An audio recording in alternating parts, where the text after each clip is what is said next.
All right, today we are diving deep into NIO stock because right now it is sitting on an absolute knife's edge. According to some fresh analysis, all the pieces are in place for a really massive move. And the battle lines between the bulls and the bears, well, they have been clearly drawn. And this quote right here, it just perfectly captures the whole situation. We're at a zero-sum moment. This is an intense battle where the buyers and the sellers are in a complete and total standstill. One side is about to get caught completely off guard, and the big question is, which one is it going to be? Okay, so let's get right into the setup. The entire analysis here really hinges on where the stock is trading at this very moment. Right now, the price is basically trapped in what's known as a consolidation zone. You can almost picture it like a coiled spring. You've got the bulls, who think the price is going up, and the bears, who think it's going down, and they are pushing against each other with pretty much equal force. Now, this kind of balance, it never ever lasts, and it's a classic signal that a big, decisive move is just around the corner.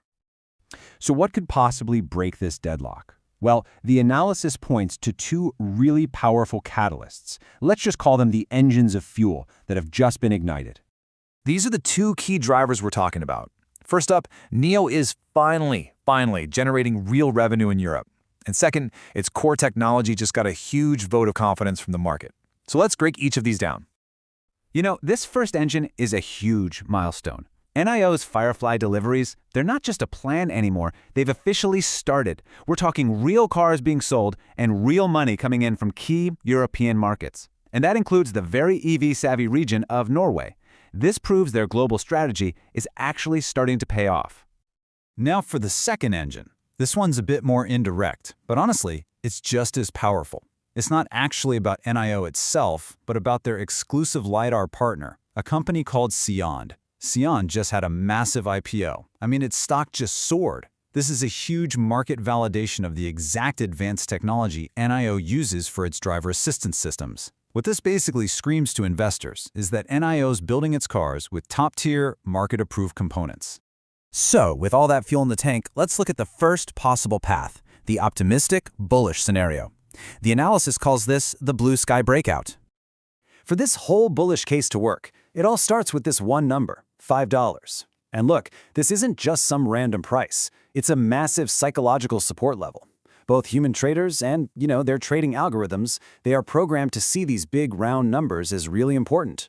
For the bulls to win this fight, they absolutely have to defend this level. Okay, so if that $5 level holds, then this is the trigger. The analysis identifies a decisive push above $5.12 as the clear, unambiguous buy signal. A break above this price would suggest that the sellers are pretty much exhausted and the buyers are now firmly in control. Now, before we get to the price targets, we need to quickly define a key term you see on the screen, a gap fill. See, when a stock's price moves really sharply, often overnight, it can leave this empty space on the chart. And for whatever reason, these gaps often act like magnets, pulling the price back to fill that void. This concept is absolutely crucial for what's coming next. So if that breakout above 512 happens, the primary goal is to fill that gap we just talked about, which is right up there at $5.20. The analysis also notes that a major take-profit zone sits just above that, at 523.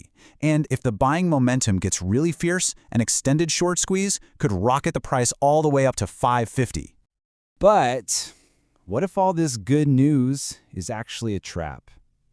Well, that brings us to the second scenario, the bearish path, which the source calls the bear trap flush. Oh yeah, this is a classic Wall Street playbook move. The big traders, the market makers, they will sometimes use good news as cover to briefly push the price down. Their goal is to trigger all the stop-loss orders from smaller investors, shake them out of their positions before they turn around and drive the price right back up.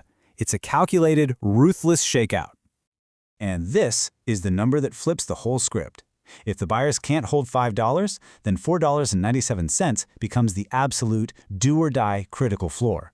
A break below this level would signal that the bears have taken control, and it would almost certainly trigger a wave of automated selling from trading algorithms. This kind of move is often called a liquidity grab, which you can see defined right here. See, institutional traders, they know exactly where large clusters of stop-loss orders are sitting, so they can intentionally push the price down to that exact level, trigger all that forced selling, which lets them scoop up shares on the cheap right before they reverse the price higher. It's a pro move.